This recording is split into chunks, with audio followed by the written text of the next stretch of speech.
Hello, I'm Jeff Gold, and thank you so much for joining us today on this Maverick Minute.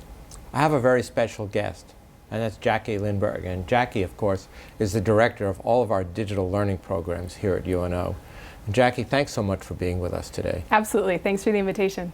Well, what I'm interested in talking about with you today is your impressions of the end of the spring semester when we shifted to a remote learning model, and your experiences with working with our faculty and staff during this transition, and what kind of feedback you've had from our students.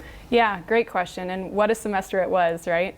I think the first thing I want to say is just how impressed I was with the faculty's willingness to lean in and try new things. And I told many of them throughout the process just how in awe of them I was with how quickly they were able to make that transition, learn new technology, and really connect with their students. I think that was at the core of what we heard from so many faculty in the spring. Is just they wanted to maintain that engagement with their faculty and their students together. And so we were so proud to be able to support that type of great work. And we heard, for the most part, really, really good feedback. You know, it was a critical period of time, and we were all just really happy to be a part of supporting that and being able to continue on with great instruction at UNO. You know, you may have seen this, but we just did a very large survey of our students following the spring semester. We had over 2,000 students respond, most of whom were actually rising seniors. So these are students that know UNO pretty well. And they were just astoundingly and in a very clear way, very positive about their experiences, about the connection they had with the faculty, and of course their strong desire to come back to campus, which we all feel a burning desire to do. But, so what were some of the important lessons learned, do you think? Because, we're just looking at their fall enrollment trend numbers, and they are all looking very favorable. But the number of students that are interested in maintaining some remote learning is way over where we were last year and 2 years ago. And so are there lessons learned that we'd want to build into the fall that would be important? Yeah, I think absolutely there are. And, there's waves with so much of this, as you know, and I'm sure experience in a number of ways. The first wave was to, continue the instruction we had in the spring. And now as we prepare for, the second and third wave of this type of instruction, I do think we'll see a lot of this come together in more of a continuum. And that's really exciting to think through and talk about ways that we can bring together sort of the best of online teaching, the best of campus teaching, keep people safe, but also keep people engaged with, what they love about being a Maverick.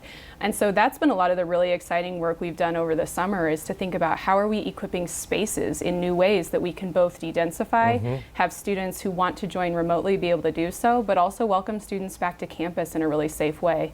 You know, it gives me an opportunity to say the single highest priority these 2,000 and more students had who responded to this survey, number one, was safety.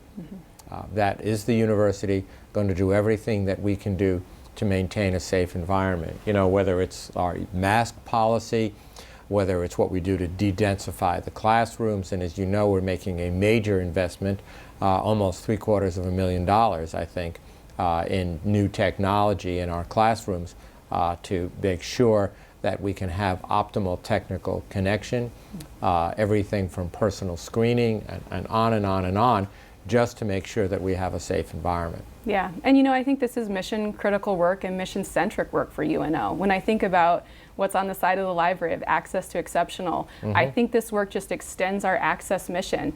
Is it on a different time frame than maybe we would have chosen? Absolutely. And is it a little bit quicker than we maybe would have chosen? Absolutely. But at the end of the day, it adds flexibility, it adds accessibility, and I think it's really exciting work that we're doing over the summer in preparation for fall.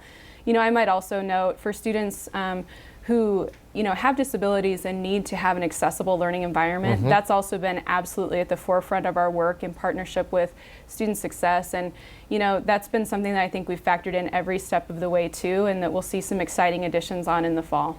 Very important. So I would like to take this opportunity to not only thank you for being here today, but to thank you and your team for everything you're doing. And Access to Exceptional defines the Maverick spirit these days, and I would say that this experience has been exceptional, and our students are telling us that, our faculty are telling us that, and we just need to continue to move forward. Yeah. Well, Thanks. thank you. And thanks for being with us. Thanks, Chancellor. And thank you so much for being with us today on this Maverick Minute.